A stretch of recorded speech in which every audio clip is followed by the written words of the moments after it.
Hey there, Pirate Monkey Crew, and welcome to another part of this How to Paint Vision from Marvel Crisis Protocol painting series.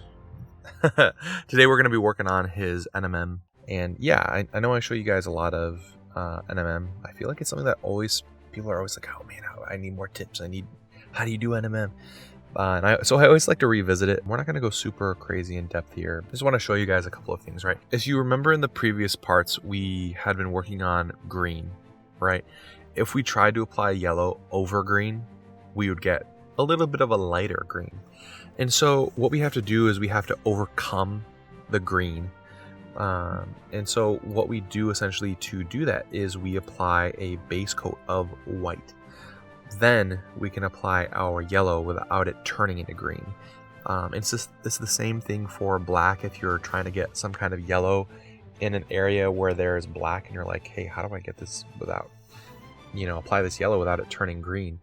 Put on some gray and then add some white and then add your yellow.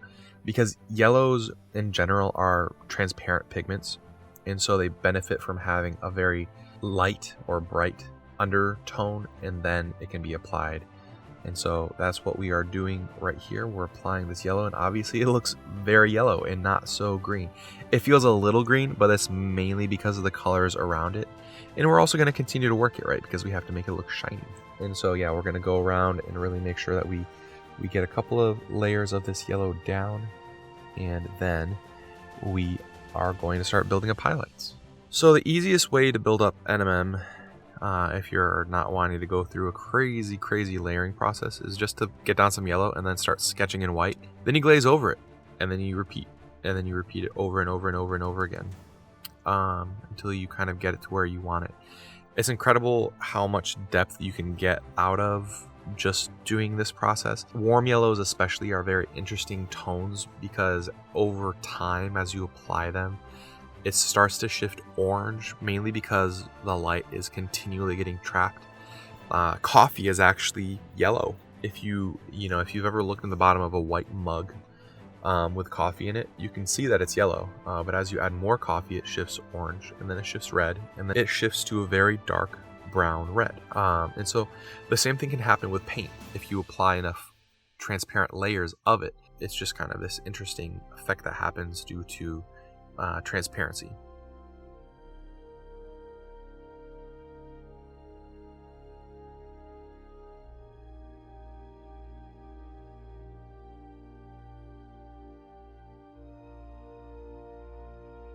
Here we are bending the rules a little bit. We are going to be adding a little bit of, I'm pretty sure it's a burnt umber. Burnt umber is a great shadow color for any kind of gold. It's kind of a greenish brown.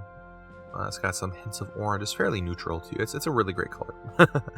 Yeah, just continually glazing yellow. And again, don't overthink glazing too much. It's just think of it as like a very controlled wash.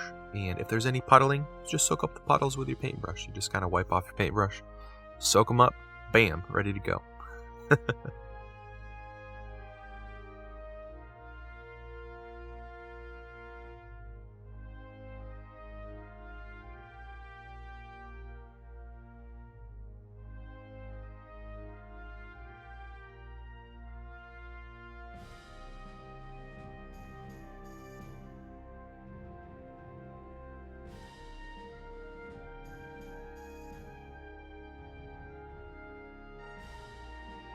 So yeah, coming back in again and adding a touch of pure white. In my opinion, whites are almost best applied when they're in a little bit of a thicker consistency. Now, of course, that doesn't mean like they have to be paste, but there's kind of this middle consistency between it being too thin and it turning into a glaze, where that's where it's like the chalky zone, where people complain about, oh, my paint's getting chalky.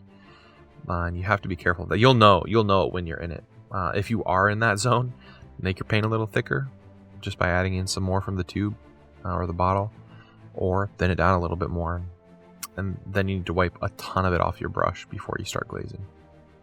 So yeah, but here I'm really just trying to think about shape language, and I'm just being very, very exact and aggressive in how I'm applying it. trying to sketch back in a little bit of the detail here. This is something that I do just so that my paint doesn't feel mushy.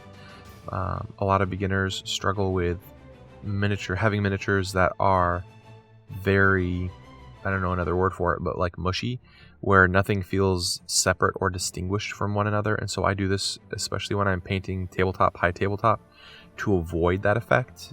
And here all I'm doing is using burnt umber and black.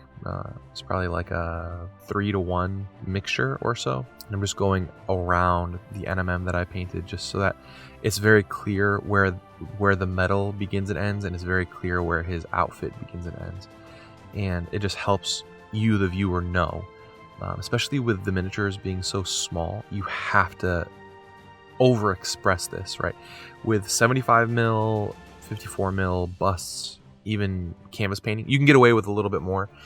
But even in real life, you know, if you look at the where your shirt and your skin begins and ends, you'll see a little shadow line right there. It's just a little bit more, it can be more or less subtle depending on light source that it's facing and so on and so forth. But we over exaggerate it for miniatures just because it makes our lives a little bit easier. And we're not trying to win, you know, Golden Demon here. We're just painting this for to look really, really, really nice on the tabletop, and also really nice when we put it up on a shelf, so we can show our friends our awesome miniatures collection. They can be like, wow, you're an amazing painter. And you could be like, this isn't even my final form. And yeah, now I'm doing the opposite here. I'm edge highlighting in some white. This is because generally metals on the angles of the metal, they tend to reflect light really sharply. It's like a teeny tiny little cylinder, right?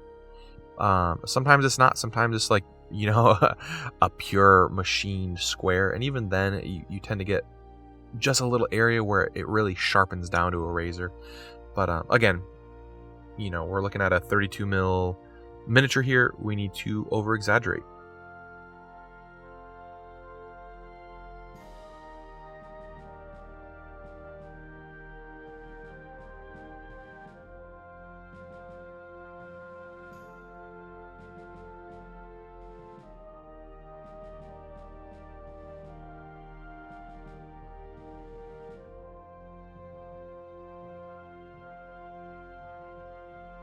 And that is it. I hope you guys really enjoyed it. Here's another picture of the final NMM. Yeah, this series was really fun. I hope you guys enjoyed this series. I'm going to be coming back with my final video in the series, and that is Iron Man. I'm really excited to share this one with you guys. He's one of my favorites. You know, I know he's a lot of people's favorites. But yeah, I always try to save the best for last in all of these things. I hope you guys are having a fantastic month. I hope you're staying safe and healthy.